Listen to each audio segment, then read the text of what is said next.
Hi friends, please subscribe to Amravati Media and press the bell icon for more latest updates.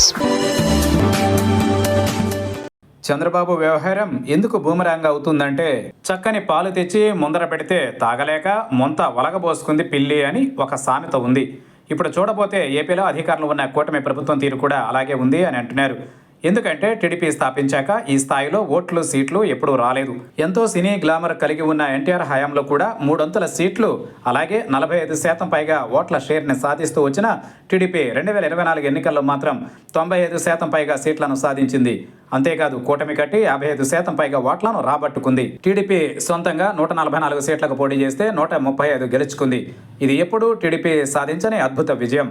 అంతేకాదు జనసేన 21 సీట్లు మొత్తం గెలిచింది. పవన్ కళ్యాణ్ అయితే చంద్రబాబుకు నమ్మకమైన మిత్రుడిగా ఉన్నారు. బీజేపీకి కేంద్రంలో చంద్రబాబు మద్దతు అత్యంత కీలకంగా మారింది.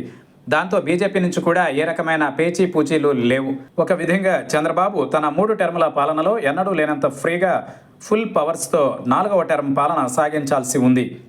ఆయనకు వచ్చిన మెజారిటీని చూసి అంతా అలాగే అనుకున్నారు.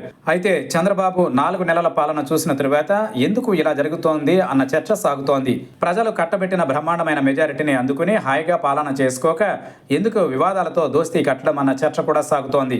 ఏపీలో అసలు విపక్షం అన్నది లేదు. జగన్కి కేవలం 11 సీట్లు మాత్రమే ఇచ్చారు. ఆయన ఊసుని జనాలు ఎంతవరకు తలుస్తున్నారో తెలియదు. ఇక జగన్ సైతం బెంగళూరులోనే ఎక్కువగా గడుపుతున్నారు.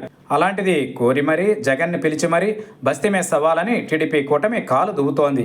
ఏదో 1-2 సందర్భాలలో జగన్ పాలనలో తప్పులు జరిగాయంటే సబబుగా ఉంటుంది. కానీ ఎత్తుకున్న ప్రతి విషయంలోనూ జగన్దే పాపం అన్నట్లుగా మాట్లాడడంతో జనాలకు అది ఏమాత్రం జీర్ణం కావడం లేదు.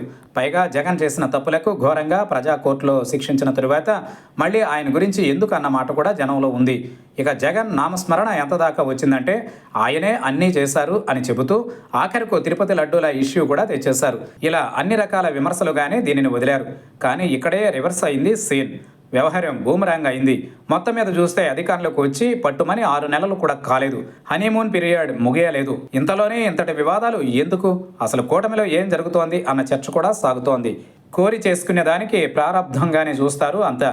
ఇప్పుడు కూటమి వ్యవహారం చూస్తే లాక్కోలేక పీక్కోలేక అన్నట్లుగా ఉంది. గెలిచిన నాడు ఉన్న సంబరం అంతలోనే ఆవిరవుతోందా అన్న చర్చ ఉంది.